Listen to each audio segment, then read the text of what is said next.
Hello YouTube, you are watching Captain Right with the NOA, and today I am reviewing a motorbike, a LexMoto ZSB 125 geared. First of all, the wing mirrors are really sturdy and fit in place well, and also quite large, so you've got an easy to look at view behind you. The petrol cap is completely removable though, without a string or wire attached to the motorbike. So it's a bit worrying if, let's say, you unlock the petrol cap and drop it on the floor, or it goes down the grid.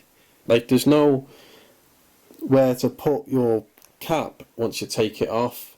You just kind of have to put it in your pocket, which to me is a bit worrying.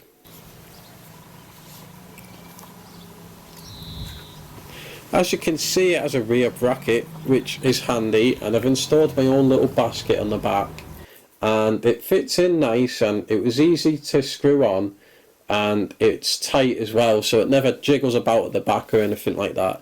I've screwed it on pretty tight with relative ease, so that's a good plus. And I think you can also put saddle bags on the side bracket as well. This is a 5-geared 125 motorbike with 4-stroke petrol. It has a left pedal that does all the gear switching, and a right pedal that does the brake. The left has the clutch, and the right is what you use to rev the engine. It handles relatively well depending on the rider's skill. Over time I've gotten used to it, and now it handles quite smooth.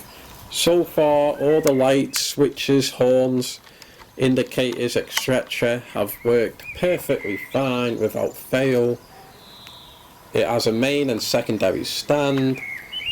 It has decent suspension as well, and it generally feels quite smooth to ride once you know what you're doing.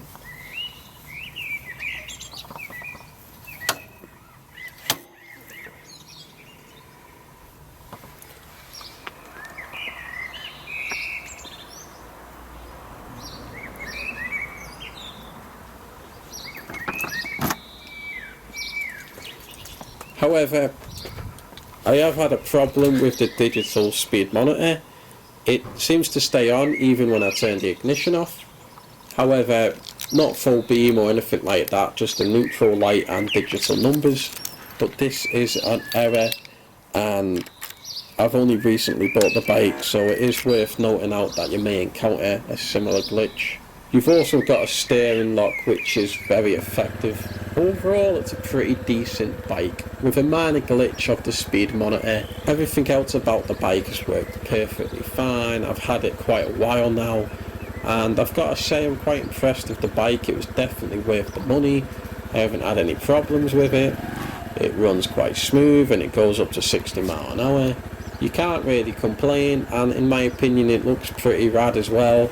It's certainly an eye turner. I've got a lot of cool looks from this bike, and overall I'll give it an 8 out of 10, mostly because of that one glitch, and because this bike is relatively new, you would expect glitches like that to happen later on in its life cycle, not quite so soon. But overall, it's a pretty decent bike.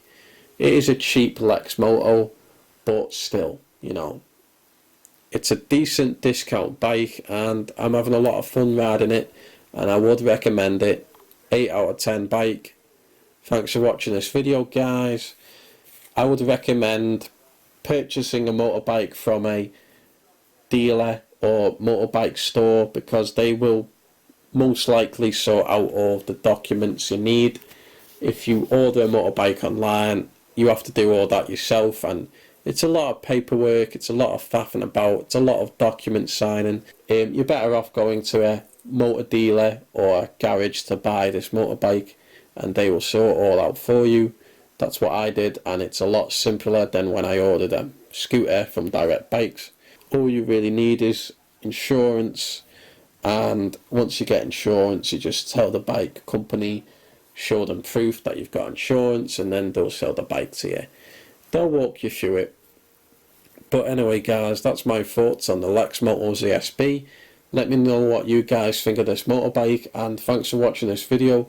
Please consider subscribing, liking the video, and commenting below. It really helps the channel grow. And by the way, guys, I'll see you guys next time, because that's all I have to say for today. Thank you for watching. I'll see you guys next time. Both my ebooks are now available on Amazon Kindle. The New Order of Alexandria is a dystopian sci-fi adventure full of violence, drama, with plenty of gunfights. Paranormal Homicide is a supernatural horror set in my hometown of Runcorn, a murder mystery with a sinister twist. Both of my books are 18+, so you never miss out on the dark and gritty details. Don't forget to follow our Facebook page, The New Order of Alexandria, for everything NOA.